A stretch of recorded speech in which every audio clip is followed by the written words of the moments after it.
Hello, and welcome to another Elevated Marketing Chat, where we discuss data-driven digital marketing strategies that make your business grow. My name is Jennifer Denny. I am the owner of Elevated Marketing Solutions. We are a digital marketing agency here based in Indianapolis, but we do handle clients all over. And just like that, we are all about solutions. You can learn more about us at elevatedmarketing.solutions. So if you are here today with us live, be sure to give us a comment, like, and share. Anything you can do to help us reach a larger audience, we certainly appreciate it. So let's get started today and start with our quote that we always have. Let me get that up on the screen. So, great things come from hard work and perseverance. There are no excuses. I think there's a lot that can kind of be said about this quote. First of all, hard work. I think a lot of times we think and we see, only the end result of somebody's success, and we don't see all the hard work that went into it. And so we kind of assume that maybe it was easier because we don't see everything that somebody goes through. And that really goes along with perseverance and not giving up and continually trying to figure out how to be successful. And that wraps all up in a bow with no excuses, because there you can the longer you make up excuses, the more reasons you come up with why you can't achieve the goal or objective or the success that you're looking for. And I really think that that can tie in today with our topic with perseverance and remarketing. Got to tie it in there. So, remarketing is all about getting back in front of your prospect and trying to understand why they have said no, and trying to give them the answer to that. Now, in the old days, obviously and I shouldn't say old days, this still exists today, but in a digital world, you don't always have the opportunity to continue to ask questions and get that direct feedback as to why they're saying no, and, present that answer back to them, called handling objections. But in a digital world, you are really trying to guess what their objections are and giving them a variety of different marketing messages in order to overcome those objections. That's what remarketing is all about, is still trying to get someone to actually make, that purchase or become a client. I think often people feel like with online marketing, because it is instantaneous, that reply to actually buying should also be instantaneous. And that's not true. At least 95% of people do not make that buying decision or the desired action on that first pass of your website. And so that leaves a huge opportunity of people that you need to move down your funnel by using different remarketing strategies. Now, today we are mostly going to talk about how to remarket with your website and the different ways there, but it definitely extends into a lot of other ways as well. So let's start with the different ways that you could remarket to website visitors. You could remarket to them based on how long ago they were on your website. So some platforms will allow you to go all the way down to, they were just on my website yesterday. I want to send them this marketing message. To, they've been on my website in the last 540 days. That's the longest that I've seen it go out. And I want to send them a different type of message. Now, you can certainly send actually two different remarketing audiences there, one for the person that just got to your website a day ago, and a different remarketing message for those people who, it's been longer since they have been on your website. As we go along here, you're going to start to hear lots of different strategies and ways to go about this. And remember, it's always about testing and finding what works best. Because like we said in the beginning, we don't know, we don't get that kind of instantaneous response back from, in a sales one-on-one situation where you can kind of ask somebody and know exactly, how to respond. You can also remarket based on how much time that they've spent on your website. So obviously, somebody who has spent 10 seconds on your website versus a minute and a half versus 5 minutes, you have a different level of engagement with your product or service. And so you might want to treat those two different audiences or three different audiences differently and remarket to them differently based on how much time they spent on your website. The next one could be remarket based on, forms or downloads that you have on your website. So you can remarket to people for specific actions that they have taken on your website. That could be clicking and watching a video, a particular video, to that could be downloading a certain PDF. And so since these people have downloaded this PDF, I want to send them a different marketing message. You can also remarket based on how people got to your website. So you could treat organic traffic differently than you could social ads traffic, because you understand perhaps with social ads how they got to the website, and so you want to treat that a little bit differently than if somebody was coming organically. And we mostly see that inside the display network with Google. You could target new users versus returning users. So somebody who's been to the website several times is probably further down the funnel than somebody who is just been brand new to your website. So, with all of those different ways, we're really just talking about how to remarket to people who have been to your website. And there's actually a whole bunch of other ways to remarket to people based on how they've interacted with your app, your YouTube channel, your social media channel, and there's lots of different ways to remarket within all of those. We did write a blog on this before on the different platforms and, the different ways that you can remarket within those platforms. So that blog was why remarketing can make any online marketing successful. And there's lots of different ways. We will link to that and also provide that in the chat for you to take a look at that blog post as well. If you're not signed up for our newsletter, I guess this is a good time to say that all of our chats end up becoming a written blog as well as the video format.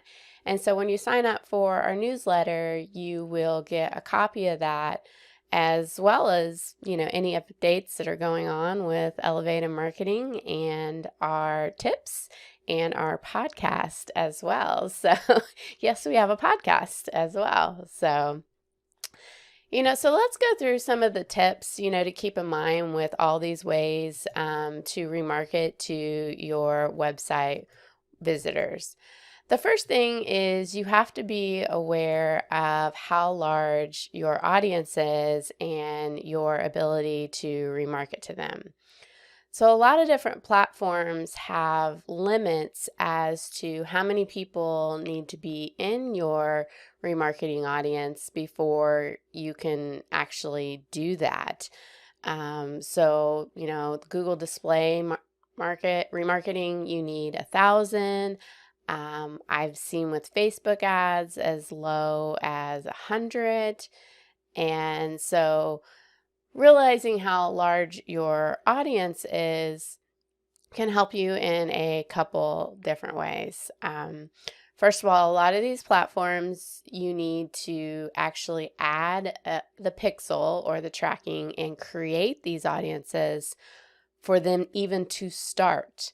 I see a lot of people make that mistake where, they all of a sudden say they want to do remarketing, but they haven't done all the setup to ensure that they have those audiences built. That's why here we are pretty, in the beginning, really trying to get all of that setup done because we know that it can matter later if none of that was set up. This can also matter on, how large your audience is for, ad fatigue. So if you have a really small audience, like I mentioned with Facebook ads, where maybe you're just trying to remarket to 100 people, then you're really going to need to put more time and effort into your creative because you're going to need to switch it more often because people start getting what's called ad blindness where, they've seen that ad so many times, it doesn't have the same emotional effect as it does, the first couple of times. What is that magic number? Well, there's a lot of other numbers that kind of go along with that to tell you if, you have ad blindness and people are not paying attention to that. So you want to keep a watch on that, on how large your audience is. So as I've mentioned some of these kind of strategies, knowing how large your audience is really lets you know, which of these strategies make sense and which of them don't, based on how many people are in that audience for that specific item. So if you remember back in the beginning, we were talking about people who did a desired action. Well, if you can't meet that threshold of, let's say, 1,000 with that desired action, then there's no way that you're going to be able to do remarketing and segment it out. So some of these strategies can really be for people with large websites and large amounts of traffic, which is really fun and exciting. But if you have a smaller audience, then you've got to look at things a little bit differently.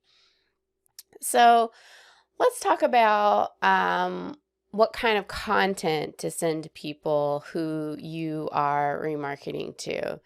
So there are several ways to go about this, and really it depends on, how your sales cycle is and how your audience responds to taking the next steps.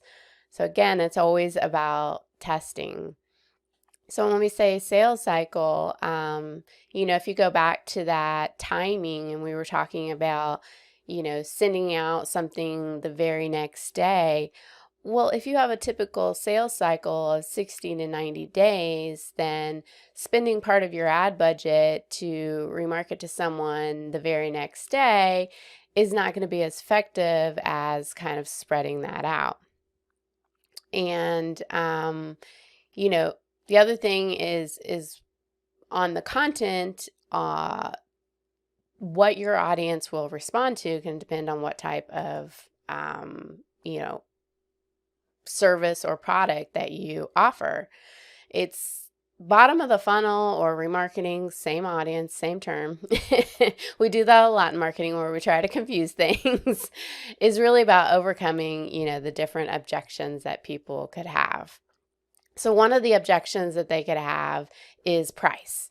And so if you're in a price conscious type of market, you could have a special offer that is available only for them, and you could serve that through ads. This could be a discount, or this could be a free trial. Whatever it is, be sure to add elements of limited time, limited supply, because your audience is used to getting that, limited and offer, and they respond to that. I was watching a show on Netflix, and the whole Beanie Baby craze in the 90s, and they really took this to heart here. It wasn't necessarily a special, but they limited the audience by retiring Beanie Babies, and they consistently did this over and over. So with this kind of strategy, and I said the word consistency, is it takes a lot of time and creativity to always be coming up with new offers. And so if you've trained your audience to wait for that next offer, um, if you're trying to be a full price type item, then this is not the right way to go, because they're used to getting an offer and they will wait for that offer. I see that happen a lot with e-commerce, where people won't actually buy on the first time. They will actually buy off the email, the remarketing email that comes through, because they're waiting for that offer to come through, and they're trained and used to that. So just something to be aware of. Let's say you have a longer sales cycle. So if you have a longer sales cycle, your remarketing might actually be blog post with information on a consistent basis, and constantly adding new blog posts to keep your buyer informed. This could also be if you have a product or service that is confusing, or they're not quite understanding, why they need the product or service. Um, Blog posts can help educate people and take many different angles. Um, Another way is, oh yeah, I wanted to say too that with blog posts, really try to test different mediums. So using an actual written blog post versus, like we're doing here, a video, and and maybe even possibly audio. So bringing out the different types of messages can play to different types of audiences and how they respond to your remarketing. All right, our next way is testimonials. Sometimes people don't want to be the first one to try your product or service. Now, if you got a product that is designed for early adopters, then this might not be something that you have to worry about. But in a lot of cases, people want to hear what other people's experiences were, and they base their own opinions based on what they hear about how other people respond. So again, with this one, you've got to try different formats. You've got to try the audio, the video, the written graphics. It's got to stand out, and it's really got to tell the story of how it helped someone with a problem, and how your product or service overcame that product. So easier said than done, trying to get people to say certain things. Obviously, you want them to be authentic with your testimonials. And, so you're maybe not going to hit every mark, but sometimes the power can just be in the amount of testimonials that you have. All right, so a next one is going to be like trust factor. So in your remarketing audience or ads that you have, you could showcase lots of awards that you have had, maybe industry specific icons such as BBB, or maybe there's a certain industry that is popular with yours, and you can mention that, giving them those trust factors that you are somebody that, is of value. The next type of content that you could do with remarketing is the features and benefits of the product. So, people might not fully understand what those features and benefits are. And so you've got to break them down and tell them why it's a feature and why it is a benefit. So we just gave a ton of different ways to remarket to your audience with different ways of content. And, even talking about it, you can kind of go through that and be like, wow, that was a lot of information that I was expecting somebody to completely understand on the first time of interacting with me on my website, and then expecting them to make that decision right then and there. Now, if we're selling widgets and sometimes people can buy quicker, then, that might be of use. But in most cases, a lot of people need, multiple marketing messages, 10, 15 messages in order for them, to make that buying decisions. Just as a reminder too, both the size of the audience and the budget helps determine how you break out your remarketing and what that touch points can be. You don't want your strategies to be so thinned out that you don't have enough data in order to make those decisions. So there's power in numbers in people seeing the same message multiple times, and there's power in being able to make those decisions statistically that this is working and that's not working. It doesn't mean you can't try all of these different strategies. It just means you have different ways to go about it and lots of ways to keep your remarketing fresh for you. So that is it for today.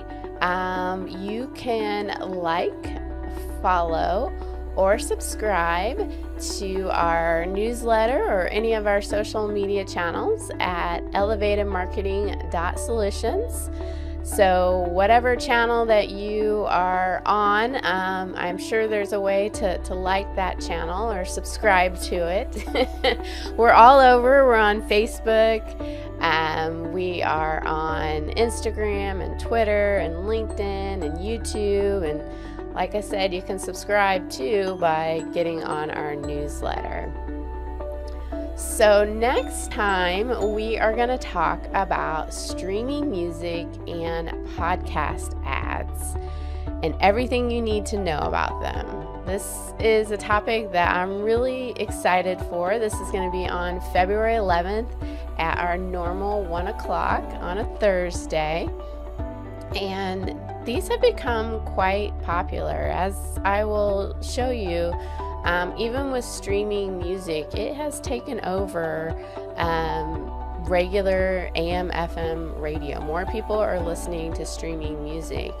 And that's where you want to pay attention, because if we're gaining a larger audience, then we should be able to get in front of more people.